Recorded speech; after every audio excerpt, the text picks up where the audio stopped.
नमस्ते, मैं सुमन व्यास हूँ और पिछले 8 सालों से मैंने अपनी बस्ती में उषा कार्यकर्ता का काम किया है।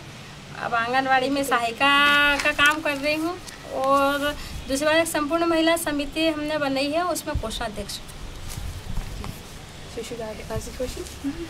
आप हमें उस फैमिली के बारे में बताइए, उस परिवार के बारे में बताइए जिन्होंने कर्ज लिया था। हाँ। जो कर्जे में थे। एक मतलब नया परिवार जगदीश नगर बस्ती में नया परिवार यहाँ रहने आया था। तो उसने मतलब पहले तो इंस्टॉलमेंट पे प्लाट ही ख़रीदा था। तो प्लाट जब सस्ते थे, ज़्यादा महंगे नहीं थे, 40-50 हज़ार का प्लाट था। तो उन्होंने प्लाट ख़रीदा और अपने लिए एक रूम बनाया। तो जिससे प्लाट ख़रीदा था उन्होंने ये बताया था कि आप आधे पैसे जमा करके आप मकान बना सकते हैं। तो उसने आधा पैसा जमा किया और अपना एक रूम बनाया और वो उसमें रहने लगे। तब रहने के बाद कुछ स्थिति उनकी ऐसी आई कि वो इंस्टॉलमेंट नहीं भर पा रहे थे। मकान भी बना लिया तो थोड़ा पैसा उसमें कर्ज हो गया, तो वो इंस्टॉलमेंट नहीं भर पा रहे थे। तब बार बार जिसका प्लाट था, जिससे उन्होंने लिया था, वो व्यक्ति आके उन्हें बार बार परेशान कर रहा था कि इंस्टॉलमेंट आप भरो, आपको एक मुश्त पैसा देना पड़ेगा। कितने की थी या इंस्टॉलमेंट? तो उनकी कम ही थी, 2000 रुपये महीने की थी, लेकिन उनके 25,000 रुपये थे केस। तब वो उन्होंने 4-5 महीने नहीं जमा किए। तब उनका ये क्या मानना था कि अब आपको इकट्ठे पैसे भरना है। दूसरी बात है, ऐसा एक अलग कारण था कि ऐसा इसलिए हो रहा था कि तब उन्होंने 50,000 में प्लाट ख़रीदा था। आज उस प्लाट की 1.5 लाख कीमत थी।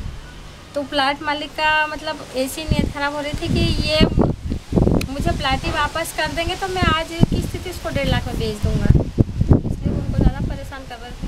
अब उनकी आर्थिक स्थिति भी ख़राब थी, तो वो कैसे पैसे उनके हो नहीं पा रहे थे। अगर वो बाहर से ले भी रहे थे तो 20% के उन्होंने 1 से 20,000 रुपये ले लिए। अब 20% के उन्होंने 20,000 रुपये लेके उस व्यक्ति को उन्होंने पैसे दिए थे, प्लाट वाले। तो उन्होंने अपना मकान बचाने के लिए उन्हें 20,000 रुपये दिए। 5,000 उन्हें और देना था, तो उनकी नोटरी वहाँ दबी हुई रखी थी मकान वाले की। अब उन्होंने 20% के उनको इधर भी पैसे देना थे और उधर भी पैसे देना थे। तो वो महिला अंदर से बहुत परेशान थी। तो उसने आसपास में चर्चा की कि उसके वहाँ मतलब कुछ गुंडे उंडे भी आ गए थे उनको चमकाने के लिए कि आप मकान खाली करो, आप मकान खाली करो, आपका नोटरी जब्त हो जाएगी आपकी। तो वो अड़ोस पड़ोसों ने उनसे पूछा, तब उस महिला ने उन्हें बताया कि हम ऐसे उलझ गए हैं मकान के कर्ज में और 20% से हमने पैसा ले रखा है, तो अब हम दे भी नहीं पा रहे हैं, तो मकान भी चला जाएगा और मैं किसी को मुंह बताने लायक ही नहीं बचूँगी। तो इसलिए उस महिला ने आत्महत्या करने तक की सोच ली। लेकिन उसे एक महिला हमारे समूह में थी वो, तो उन्होंने जानकारी दी कि आप वहाँ जगदीश नगर बस्ती में चले जाओ, 2 नंबर गली में समूह चलते हैं। तो उस समूह से कर्जा मिलता है, आप सदस्य नहीं हो तो देंगे तो नहीं, लेकिन फिर भी पता कर लो, अगर आपकी सहूलियत हो जाए, आप इतने मुसीबत में। तो हुआ यही कि उस दिन हमारे समूह की मीटिंग भी थी और वो महिला उसको साथ में लेके आई। तो उन्होंने बोला कि दीदी इनकी ऐसी स्थिति है और ये बहुत परेशान है और इनने यहाँ तक सोच लिया है। तो हमारे ग्रुप पहले तो हमारी इच्छा नहीं हुई, क्योंकि वो भी महिला अनजान थी, 5-6 महीने यहाँ 5-6 महीने ही रही हुई थी और हम लोग जानते नहीं थे उसको। लेकिन फिर भी पूरे समूह ने चर्चा की और उसकी मदद करने की हम लोगों ने ठानी। तब हमारे पास भी 20,000 रुपये नहीं थे हमारे समूह में। तब हमने एक काम करा कि एक दूसरे समूह से 10,000 की और 10,000 हमारे समूह से हमने पैसा लिया और फिर स्टाम्प मंगवाया उस महिला से 50 रुपये वाला। स्टाम्प में लिखा पढ़ी करवा के उसको 2,000 मतलब 2% का हमने वो पैसा दिया। तब उसने 20,000 रुपये उस व्यक्ति को दिए और 5,000 वो कहीं और से लाई थी पैसे, तब उसने उसको दिए और अपना मकान छुड़वाया। और अब कैसे हैं हम लोग? अब अच्छे हैं। अब उन्होंने यहाँ का मकान खैर वो बेच दिया है और गौरी नगर में बना लिया है। गौरी नगर में अच्छा बना लिया मकान उन्होंने। और उनकी तरह की कोई और फैमिली जिनकी आप मदद कर रहे हैं अभी उनकी तरह की मैंने आपको बताया था कि अभी एक कैसे मदद की यहाँ से। तो आपने वो आपके समूह से कैसे जुड़े थे, वो आपको उनके बारे में कैसे मालूम पड़ा? जैसे उनके वहाँ पे कुछ लोग आए उनको चमकाने के लिए, गुंडे वगैरह आए, तो अड़ोस पड़ोस में पता चला कि ये क्या हो रहा है, क्योंकि यहाँ पे महिलाएं अपनी इज्जत बचाने के लिए किसी को बताती नहीं कि हम किस मुसीबत में हैं, तो इसलिए उसने किसी को नहीं बताया था। लेकिन जब लोग उनके वहाँ आने लगे, तगादा लगाने लगे, तब उनको लगा कि भाई किसी को बताना चाहिए। तब पड़ोस वाले ने पूछा तो उन्होंने समस्या अपनी बताई कि हमने 20% से कहीं दूसरी जगह से पैसा ले रखा और ये हमारा मकान खरीदने के लिए आ रहा है।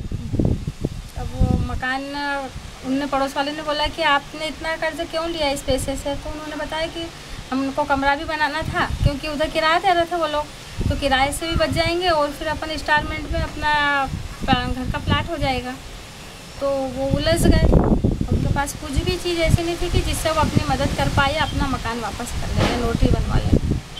तब उनको किसी महिला ने बताया, पड़ोस वाली ने, कि वहाँ 2 नंबर गली जगदीश नगर में समूह चलते हैं, और चलो मैं भी आज मीटिंग में जा रही हूँ, तो आप बात करके देख लेते, अगर होगा तो अपन वहाँ से करवा लेंगे। हम लोग बाहर वालों को देते तो नहीं है, बाहर की महिला को जो सदस्य है उसको ही पैसा देते हैं, उन्हें पता था ये। लेकिन फिर भी वो लेके आई कि चलो समूह की मीटिंग में तो चलो आपको कुछ समझ में आएगा। तो वो नई महिला आई, तो हम लोगों ने पूछा कि ये मतलब कैसे आए हैं, तो फिर उन्होंने खुल के बताया कि दीदी हमने 20% से पैसा ले रखा है और मेरे वहाँ गुंडे भी मारने आ रहे हैं। और फिर पड़ोस वाले ने बोला कि ये आत्महत्या करने की इसने सोच ली कि मैं किसी को मुंह दिखाने लायक नहीं हूँ, तो उन्हें अच्छा नहीं लग रहा था कुछ भी। तो वो बहुत दुखी महिला थी। तब पहले तो हमने 2 पल के लिए सोचा, सारे समूह में मीटिंग लेकर महिलाओं ने, कि अपन इनकी कैसी मदद। हाँ, तब हमने उस महिला को जानकारी दी कि हम अपने समूह में से जो सदस्य है उसी को ऋण प्राप्त देते हैं, लेकिन फिर भी अगर आप इतनी मजबूरी में हो तो सारे समूह ने सलाह करके, सारी समूह के अनुमति से उस महिला से एक स्टाम्प मंगवाया, और स्टाम्प में मतलब हर किस्त की सारी जानकारी दी कि आपको मतलब 2000 रुपये महीना जैसे आप वहाँ जमा करते थे, लेकिन उसका ब्याज 20% का लग रहा था, और यहाँ पे आपको 2% का ब्याज लगेगा, तो आपको हर महीने यहाँ इंस्टॉलमेंट पे जमा करना होगा। तो उन्होंने हाँ की, और फिर हमने स्टाम्प पे लिखवाया सारे समूह के साथ मिलके। और फिर हमारे समूह में भी इतना 20,000 रुपये नहीं थे, तब हमने एक दूसरे समूह से लिए, अपने समूह में लिए, दूसरे समूह से पैसा लिया 10,000, 10 हमारे पास थे, हमने मिला के उस महिला की मदद की। और अब फैमिली कैसी है? और अब फैमिली बहुत अच्छी है, और आज भी वो हमारे समूह में जुड़ी हुई हैं। वो गौरी नगर रहने चली गई हैं, लेकिन फिर भी यहाँ हर समूह की मीटिंग में वो आती हैं। और दूसरी फैमिली जो सिमिलर सिचुएशन, दूसरी फैमिली जिस पे ऐसे ही कोई आपदा आई हो, आपने उनकी मदद की हो?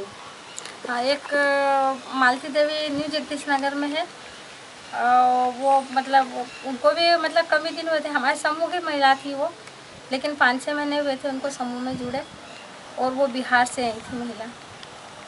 तब उन्होंने प्लाट ख़रीदा था न्यू जगदीश नगर नाले के पास, और वहाँ पे उन्होंने प्लाट ख़रीद के और अपना मकान बनाया था, 1 रूम कच्चे ही, ऊपर चद्दर डाली थी। जब तेज़ बारिश आई और ये यहाँ पूरे नाले वाले सब भर गए थे, इस मकान ये आधा भर गया था, इतनी बाढ़ तेज़ी से आई। तो वो तो अच्छा था कि मतलब दिन में आई थी बाढ़, सुबह सुबह, तो वो लोग बाहर निकल के भाग चुके थे, लेकिन उनका पूरा मकान ज़मीन सहित नाले में बह गया, चद्दर बल्ली बर्तन भांडे पूरे बह गए थे। तब वो उस पर बहुत ज़्यादा मुसीबत थी, क्योंकि वो महिला भी नहीं थी इंदौर बस्ती में, परिचित लोग थे, लेकिन इतने ज़्यादा परिचय भी नहीं था उनका किसी से। तो अड़ोस पड़ोस ने उनकी मदद तो की कि उनको 2-4 रोज़ के लिए अपने घर में रहने के लिए व्यवस्था करे, लेकिन उनको खाने को भी नहीं था। वो तो इतनी मुसीबत में थी कि उनके पास खाने पीने बर्तन भांडे कुछ भी नहीं थे। तब वो यहाँ पे मतलब वो जब नाला कम हुआ तो फिर वो महिलाएं उनको लेके यहाँ पे आई, और उन्होंने बताया कि इनका पूरा मकान बह गया। कि हमें खबर तो पहले से लगी गई थी, लेकिन फिर भी उन्होंने बताया कि दीदी इनकी स्थिति इतनी बेकार है और अपने को अपन क्या कर सकते हैं। तो उस महिला को भी हमने 10,000 रुपये ऊपर चद्दर लाने के लिए उनकी हमने मदद की, और इमीडिएट उसी समय उनको 500 रुपये समूह ने दिए थे राशन लाने के लिए, कि आप अभी तो राशन ला के जैसे तैसे ढका लो, और फिर चद्दर लाने के लिए उनको 10,000 रुपया हमने दिया था। तो उन्होंने चद्दर ला के फिर से अपना मकान अब उन्होंने सीमेंट से बना लिया है, कि अब बाढ़ आएगी तो वो कम से कम मकान पूरा जड़ से नहीं बह जाएगा। अभी है महिला वहीं रहती है और बना अपना मकान इसका। और वो अभी आपके ग्रुप में है? अभी ये था कि वो यहाँ जगदीश नगर वाले ग्रुप में थी, लेकिन उनको ये काफ़ी लंबा पड़ता था यहाँ आना, और वो महिला अगरबत्ती बनाने का काम करती हैं, तो उनका समय बहुत ज़्यादा ख़राब हो रहा था, इसलिए न्यू जगदीश नगर के अपने स्वास्थ्य समूह में उनको जोड़ दिया है। तो वो अब वहीं जमा करती हैं हर महीने बचत, और वहीं अगरबत्ती बनाती हैं, तो उनका ज़्यादा समय भी ख़राब नहीं होता। वो पूरा घर भर और वो महिला इतनी अच्छी थी कि उसने पूरा घर भर ने मेहनत की, लेकिन एक बार भी उनकी किस्त लाश नहीं की। उन्होंने अपना पैसा और ब्याज सहित सही समय पर भी जमा लौटाया। Thank you.